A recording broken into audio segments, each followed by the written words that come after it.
Welcome to Sustainably Speaking. I'm Joshua Baca. On today's episode, we're going to explore how the same plastic used to safely deliver your favorite takeout meal are also playing a vital role in creating a low-carbon future. It may seem counterintuitive, but all alternative energy infrastructure utilizes plastic. Why? Because plastic is a versatile material that lowers our carbon footprint by enabling us to do more with less. The solar panels on your neighbor's home rely on plastic parts to deliver power cost effectively. And the wind turbines you pass by on your road trip are made from massive yet lightweight plastic resin fortified blades. This is all made possible through plastic makers and manufacturers who continuously innovate and provide the materials needed to upgrade infrastructure. Joining me today is Bryant, Senior Vice President of Polyurethanes at Covestro, one of the leading plastic companies moving us towards a lower carbon future. Christine, tell us a little bit about Covestro. What does Covestro do and how is it contributing to a low carbon future? Thanks very much for inviting me, Joshua. I greatly appreciate being able to be on this podcast with you and have the opportunity to speak about Covestro. As you may know, Covestro is a leading manufacturer of raw materials that go into the polyurethanes, the coatings, adhesives, and specialties, as well as the plastics industries. We invented, quite frankly, polyurethanes and polycarbonates, and we're very happy to be here to share our vision for the circular economy. If we take a look at our company, where we were and where we're going, we actually have announced a vision to advance the circular economy and ultimately to become fully circular and eventually carbon neutral. As you can imagine, this is a huge change and refocus in the way we do business. If we look at what that pathway entails, taking a look at the raw materials that we employ, we want to consider using alternate raw materials such as biomass, carbon dioxide, and others to replace fossil resources. In addition to that, we're looking at advanced innovative recycling technologies to allow for more waste disposal. So more waste materials may be recycled as opposed to being landfilled. The third option, of course, is to incorporate renewable energy, such as wind and solar, because we know that renewable energy will certainly power a circular economy. And last but not least, what we also know is we can't do this alone. So we need to look at collaborations cross-industry, trying to develop joint solutions to ultimately bring circular economy to life. That's a great segue, Christine. And you have a unique role. Tell us a little bit more about your role specifically. What do you do for Covestro and how are you working to address some of these issues? I have the role of leading the polyurethanes business here in North America. So the products which we employ are looking at polyurethanes going into rigid and semi-rigid foam applications. So one of the three pillars of our company. In addition to that, I have the extreme pleasure of also participating as a member of the ACC's Sustainability Committee. So looking at how industry-wide we can help to develop and cooperate and collaborate to ensure that we're driving forward with potential solutions for the industry. In addition to that, I also serve as the vice chair of the Plastics Operating Committee, for which we as an industry are looking at how we can drive a variety of different options, not only from a recycling standpoint, but also from an energy standpoint. That's great. And your leadership is much appreciated across all of our work. Maybe we could shift to the topic of in a little bit greater detail about sustainability. What does sustainability mean to you? And what kind of infrastructure do we need to create to build that lower carbon future that so many industries are aspiring for? I think sustainability is critically important to all of us, not just myself. Right? I think we all envision a world where we ultimately use less energy and subsequently ensure that the materials that we're producing, regardless of what they are, ultimately don't end up in landfill. So that's why I think it's critically important from an infrastructure standpoint that there's a focus not only on recycling, but also looking at, an infrastructure for renewable energy generation. If we take into consider recycling, we need to really upgrade a number of things in the U.S., right? So we need to have much better forms of collection, sortation, et cetera, so that any of the materials that are being produced are not disposed.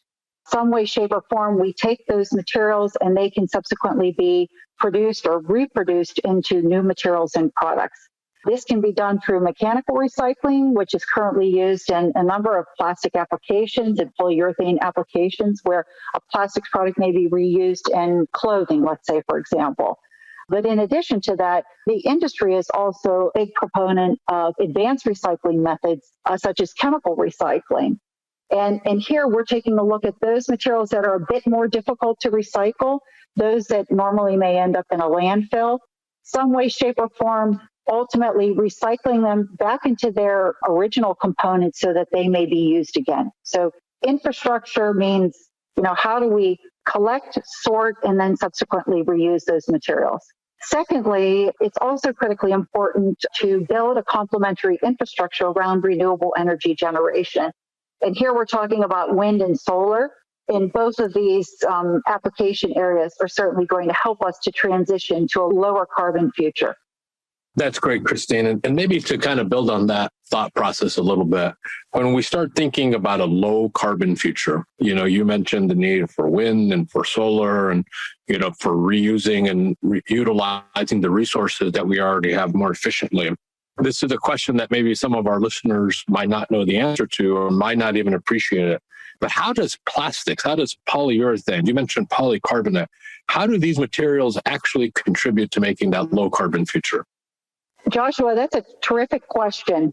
And from our perspective, we look at plastics, and I think most of our peer companies would agree, these materials are an indispensable modern way of life. If we take a look at what we all just went through with the pandemic, and we think about the technologies that were employed there in the healthcare industries, they would not have been possible without the use of plastics and advanced raw materials. Likewise, even the administration of all of the vaccinations, that whole infrastructure would not be possible without plastics. So we know that these materials are going to power a lower GHG future. And I can give you a few additional examples as to why that's so. Right? Plastics, advanced materials, may be used in a variety of different applications, such as insulation, building insulation that may be used in your house to reduce energy consumption, lightweighting of vehicles, right? When you look at composites, etc., the lightweighting of materials is certainly going to reduce greenhouse gas emissions. We also know that composites are made from polyurethanes or epoxies for wind blades and turbines, and coatings are used on solar panels. And last but not least, when you think about your new electric vehicle or that charging station, those applications would not be possible without the use of advanced plastics like polycarbonate. Now you're talking about topics I get excited about. A few weeks ago, we had the sustainability lead for Ford talking about the role that a variety of materials in the plastics industry play in lightweighting vehicles. And one mention was the use of polycarbonate. You talk a little bit here about charging stations and electric batteries. Tell us a little bit more about what Covestro is doing in this space. We're collaborating not only in conjunction with a variety of the members within the tier systems in the automotive industry, but also in collaboration, of course, within the associations in terms of how can we utilize our materials to better improve the application properties and certainly advance the use of these materials. Our polycarbonates business, we've been involved in the automotive industry since its inception, and these materials have been used in a variety of different applications in automotive. Certainly most prevalent is the use of polycarbonate at headlamps. But then, of course, we recognize that because of its lightweighting and stability, thermal stability, the materials may also be used in these battery packs as well as the charging stations. And here, as I said, we're working in conjunction with the automotive industry as well as the tiers to optimize those applications in using these products. That's some exciting stuff. And there is a lot of debate, both from a public policy perspective and a variety of industry stakeholders who are having discussions about the future of electric vehicles and the need for batteries to last longer and the need for more charging stations. And I think it's pretty clear Covestro is going to be at the forefront of that. And, more importantly, plastics in particular are going to be needed to reach those U.S. and global sustainability goals. You touched a little bit on the area of collaboration, working with the automakers and a variety of other stakeholders. How important is collaboration both among the value chain and other public entities, and maybe building a lower carbon future as well? Thanks very much for that question. I think most companies recognize that we can't do some of these things alone, whether we're talking about the innovations that we've had over the past number of years, or when we look at sustainability initiatives moving forward. This is part of our objective, our 4 key critical areas in driving for that circular economy and or sustainable future. So we know that collaboration is critically important. In addition to the automotive industry, maybe one example that I can highlight is that we have formed a collaboration with the Mattress Recycling Council. So in addition to polycarbonate, of course, our company manufactures materials that go into rigid and semi-rigid foam. And if you look at one of those examples, here you consider a mattress in your house. Unfortunately, these materials oftentimes are not recycled and subsequently end up in a landfill. But Covestro, as well as the Mattress Recycling Council, has a vested interest in making sure that those materials, some way, shape, or form, are collected, sorted, and subsequently recycled. So we formed this partnership, and we're taking the best technologies and applications that we can from both entities to determine how best to optimize that situation. So from Covestro, we have a number of technologies, including the use of a waste feedstock, carbon dioxide, if you would, to manufacture some of our polyols. So these materials may be used as a substitute feedstock in these polyurethane foams. In addition to that, we've also recently just launched a pilot facility that uses chemolysis, which enables those raw materials in the foam to be broken down back into 2 key raw materials. Ultimately, then, they may be regenerated into the mattress. Now, we've got the chemistry side, let's say, and here the Mattress Recycling Council brings to the table their huge infrastructure of collecting, processing, and recycling large numbers of mattresses. So we've been working together to take the best of both of these worlds to determine how to optimize that situation moving forward. So we see that collaboration is kind of one step in our path to achieving a fully circular application area. Hi. During this short break, I want to encourage you to visit americasplasticmakers.org and download our new policy vision for accelerating a circular economy for plastics. Leaders from across our industry are united to propose a federal path forward that will help move our nation towards a more sustainable future. Now back to the show. One topic I'd love to get your opinion on, this idea about the industry as a whole. And I'm curious if you agree with the statement that it will be really difficult to achieve a low carbon future without the business of chemistry and plastics playing a critical role. Do you agree with that? I 100% agree with that. So again, no one company, governmental agency, et cetera, is going to be able to do this by themselves. And we certainly know innovation, which is what we really pride ourselves in as a company. Innovation is critical to our success. It's enabled us to create a multitude of materials that help to enhance all of our lives. By the way, our peer companies have done the same thing. But we also recognize that technology and the use of some of these materials is also going to be needed in order to extract those products or find a way to reuse and regenerate those products in the future.